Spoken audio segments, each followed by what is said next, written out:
with an Isery though. You feel me? Nah. Nah. They're gonna be checking. Nigga,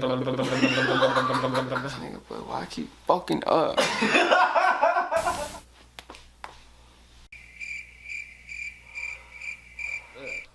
Fuck, bitch. I wanna move like, wanna walk like. She said everything match what it sound like. We gotta eat clean, gotta smoke clean.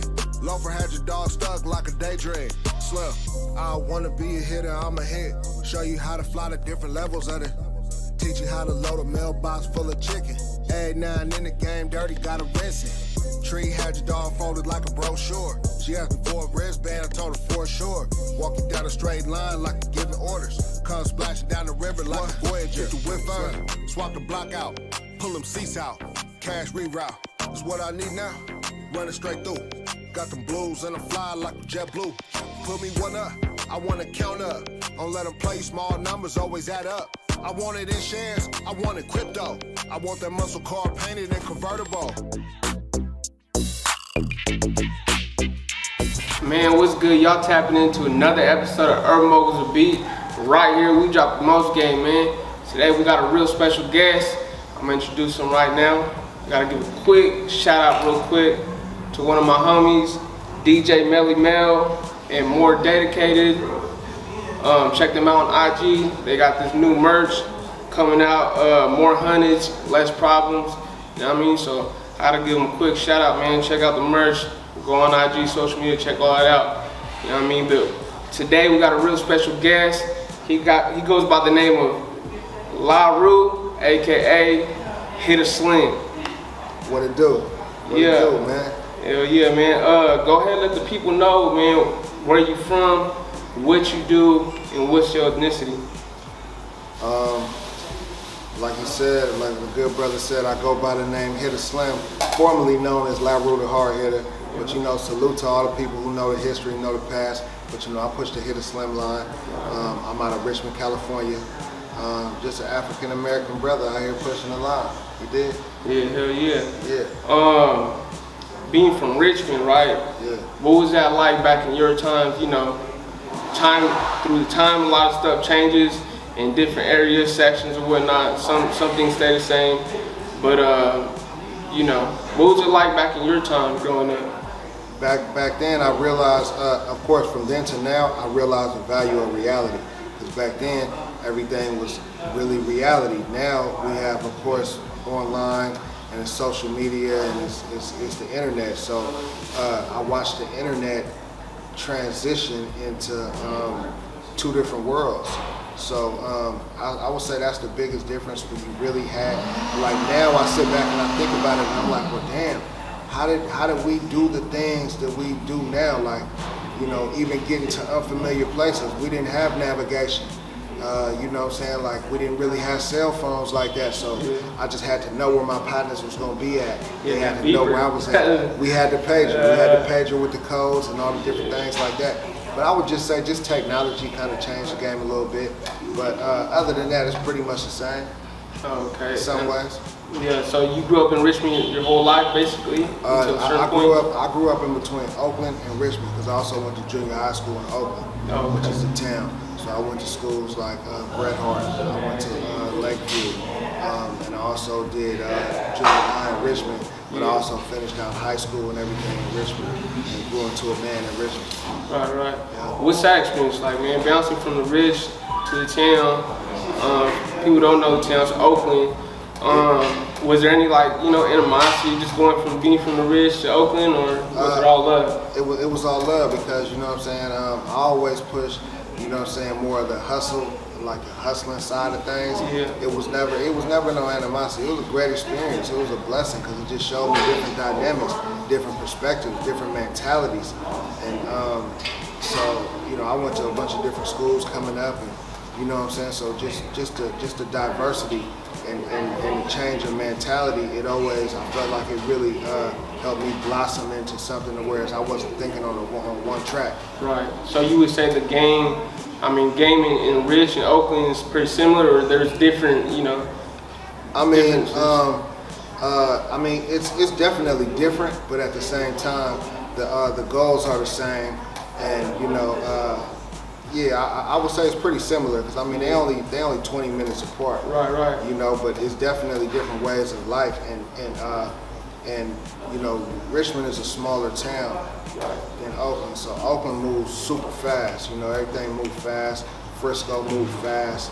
These cities move fast, and don't get me. I mean, anything in the inner city of the Bay Area gonna move fast. But I would just say, of course, being in Oakland, it's a bigger size, it's a bigger town. So, Richmond, a lot of people, it's a lot. Most people are related. They grew up. It's just, it's a lot. It's only type of village schools. type shit. Yeah. So it's more of a close-knit community to some degree, especially as youngsters. Of course, like the homies I grew up with from middle school and stuff like that. When we was all young, everybody from everywhere, we all, everybody knows each other. So even as we all grew older and grew apart, these people from this side, that side, this side, but we still all knew each other. Right. Versus Oakland, it's like you could be from west, north, it's still not know the same person. Not know each other. It's different schools on different sides. Yeah, no, that's why I asked that because a lot of people who watch this, they don't know the difference between Oakland and the Bay Area, right? You know what I'm saying? A bunch of little cities around, and there's a lot of different stuff going on. Like you say, it's the same goal. And that's to get money and hustle and so on and so forth. So growing up, you have any siblings? Single parent home, both parents? What was that experience? I had a single parent home. I got siblings. I got sister. My big sister was in and out of living with us. And yep, just like that. Okay. Were you into any other thing besides rapping? Like, were you into hoop? Were you into I played all designing sports. stuff? I love sports. I was playing sports, but it was just being in a single family home, single parent home. It's just like if you really want to make it in sports, you got to play organized sports. Right. So. The opportunity wasn't really there for me to play organized sports, so I just couldn't stay focused enough to follow through with it. But I was always good at every sports. I played baseball, basketball. I even liked soccer. I was into tennis. I was just athletic. You were there playing? I wanted to play everything, bro. Yeah. You know what I'm saying? Hell yeah, man. So you had a sister. What was that relationship like, man? Was she like a second parent since it was a single parent home? Or? Well, she was in and out of living with our grandmother, and also with my father in the East Coast. So she was back and forth. Right. So the consistency of us fully growing up together wasn't there. She was gone for a few years back, gone. You know what I'm saying? Yeah. So but the love was always genuine. Was always there. No doubt, man. How do you manage to, stay focused and keep a strong mind? Because, stuff like that, being in a single parent home, it can really make or break you. You know what I mean? You don't have that person to look up to, and now you somehow end up in the streets, and, one thing leads to another. I always, made up my mind that I wasn't going to be a follower. I would always, and I think the most important part of it was for me. Like, of course I did things, and I was pushing it to my limits though. Right. I never let nobody else push it to their limits on what I was gonna do. I definitely got involved. Like I said, I ain't gonna act like I was no angel. I got involved, but I did it to my limits. And I think I would say the strongest motivation behind me knowing when to stop, when to turn it on, when to turn it off, was that I didn't want to disrespect my mother. I didn't want to take it too far. Just so it was like certain things when they got presented to me, if I felt like it was too much and I wasn't with it all the way, I'd be like, nah, you know what? I'm gonna pass on that. Right. I didn't care what nobody said. I didn't care about peer pressure. I didn't care about none of that. I would always draw the line and be like, nah, I'm not doing that. Yeah. You know what I'm saying? That's what's up, man. You gotta always have some kind of respect for your parents, man, because they go through stuff that kids don't really see, and it's just extra on their plate when you do the most. For sure. You know what I mean? For sure. So who would you say was a role model that you looked up to, that you could go to, whether it was a G homie or was it an uncle or something like that? Did you have any role models like that? In my younger years, what? Yeah, growing up. Yeah, I had like my uncles. You know what I'm saying? I looked up to my uncles, my big cousins. So I had good role models around me. Yeah, I would say with my uncles and my big cousins. So I would go to them for advice. they would kind of guide me, show me the way, the do's and don'ts. I was just watching them, even when they didn't know they was giving me game, they was giving me game. I was watching. What would you say was one of the, something you could pinpoint, some certain kind of game that they gave you that you kind of ran with? Don't go backwards when you're trying to go forward.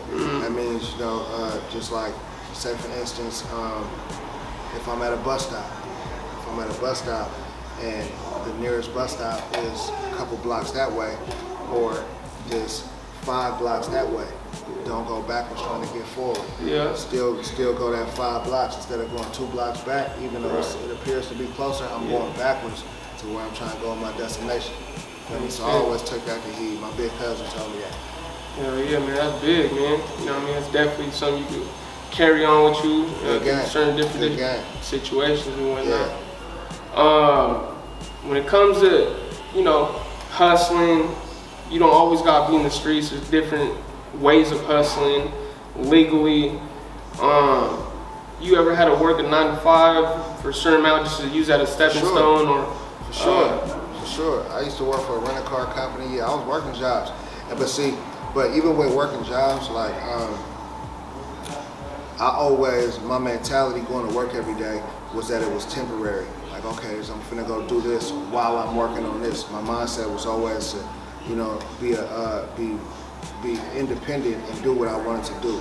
And that's like financial freedom. It ain't even about just having crazy bread. Of course, we all want the top dollar, but just being able to live a life and be able to come and go as you please and be on your own schedule. Regardless, I still, you know, even if I'm, billions and billions of dollars, I'm still gonna want to stick to a schedule.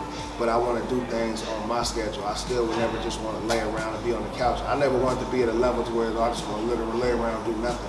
I still want to do something, but it's about doing it on your own. I always want to make my own schedule. Right. That's the goal, is to be able to make your own schedule. Yeah, man. Well, hope y'all picking up what he's putting down right now. How's it going? What's up? So when it comes to growing up between the rich and the town, you had any dreams of being something else besides an artist? I mean, because you had a lot of success being an artist as well. Did you have any other, admiration? This is a businessman. I'm a businessman. I like doing business. I'm a salesman. I always want to, sell somebody something. Right. Customer service. Of course, it ain't gotta be nothing illegal, but I like to take care of the customers. I like to, sell people things. Yeah. So I'm a businessman at the end of the day. Yeah. So have you ever owned your own business by any chance, or own merch? Yep. I had a store called Fast Forward Technology, and it was a technology store. It was in Hilltop, Richmond, California, and I would fly back and forth to China and do international trading. And I would, because in China and it's overseas, they only have 10% of the items that they got out there. So it's 90% of things that are undiscovered by the people in the U.S. So I would go out there and find different items, get them back here and sell them in my store. So I had a store running for a couple of years, but then the pandemic came, and it was just better to go online with it and stuff and whatnot. Yeah. Mm-hmm. And you going to China, that must be tough, because unless you had a translator with you at all times. I did. My dog. I had my dog. You know what I'm saying? My dog Leo. You know what I'm saying? He was my translator, and we was moving. We was on the ground. No cars. We was on a train, buses, taxis. Yeah. How'd you know? How did you know how to pursue that route? Being like, I have to fly to China to go get these resources instead of going online. It started from my guy Leo being in China. He was in China, and I wanted to make some headphones. Mm-hmm. So it was a reversible headphone that I wanted to make, and we were sending the prototype back and forth. And then he was kind of like, man, the money we gonna spend sending this back and forth, because it's not expensive. I mean, it's not cheap to ship things back and forth international. So he like, the money we gonna keep spending sending this back and forth trying to get it right, you should probably just come out here. Mm. So I was on my mind when he first said it. I was like, what? Damn, go to China. Yeah. Of course, I already had my passport and stuff like that. I've always had a passport since a child. But it was mentally, I'm not gonna lie, the first thought of it felt out of reach. Yeah. And then I had to check myself, like, well, damn, like, go to China. When he said it, it was just like, I Yeah, felt threw like you off a going to little China. But then when I really sat on the thought, I was like, you know what? Let me do that. And then I realized, of course, it's not just about a passport. You got to get a visa. So I had to go get a 10-year visa. I had to go to the Chinese embassy and go get a visa. It was different steps about the world that I didn't know about. So now I was opening my mind up to some things I didn't know about. So then I got my visa, and I just remember when my travel day was coming up, I was scared. I was kind of intimidated. Like, well, damn, bro, I'm finna be out here in a whole nother side of the world. Yeah. And I almost tried to back out. And then, I tried to back out, and I remember my girl. She was like, "Nah, you should go do that." Yeah, yeah. And I was like, "All right." Yeah. And I dipped, and then years later, Got in your favor? yeah, after that, I've been several times now, so that was nothing. I mean, the thing about it is it's 16-hour travel, so it's real travel. You learn how to speak the language a little bit, like I can ask a question, little stuff like that, but I'm not. But actually, the last time I went out there, I came back so motivated, and I thought to myself, like, damn, if I could speak Mandarin, I'd be a serious threat. Yeah. Because the thing I respect about it is like, I've been out there several times. Every time I went, I never got to go to the Great Wall of China and go to the zoos and go to all these things. It was straight business, straight hustle. And that's what I respect. You know what I'm saying? It's like they hustling out there, everybody hustling. Everybody moving fast, ain't no sitting around. It's had me like, wow. Yeah.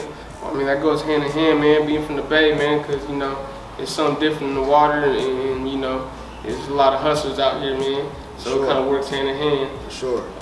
Before we close this thing out, man, what's some quick game you could drop for the people who are entrepreneurs in the game and trying to, work their way up? I would just say, whatever your passion is, and especially in hustling, whatever business you're doing, apply the same hustle. Don't be like, when I sell T-shirts, I'm in aggressive mode and I know everything, but when I'm selling food, I go lighter on people. Now, apply the same pressure to whatever you're doing. Whatever hustle you're doing, apply the same amount of pressure. Some people ease up. I got partners who are, they guerrilla hustlers. Like, they go super hard, but then they come into the music industry and they want to be nice. Like, oh man, I'm doing like, nah, bro. I done told her, look, apply the same hustle. Yeah. And when they peep that, it's like you get the same results. Always apply your maximum hustle to whatever hustle you're doing. Treat it the same. Whatever hustle you're good at, treat it the same. No matter what you step into. Hell yeah, man. Well, shit. Hopefully y'all could listen to what he's saying and apply it to your own hustle. Yeah, apply it. You know what I mean? But look, man, y'all tapping into Urban Moguls with B. Right here, we drop the most game. Go hit that subscribe button, that like button, that notification bell, and leave a comment at your own will, man. Y'all stay locked in, man. Part 2 coming soon. Let's go.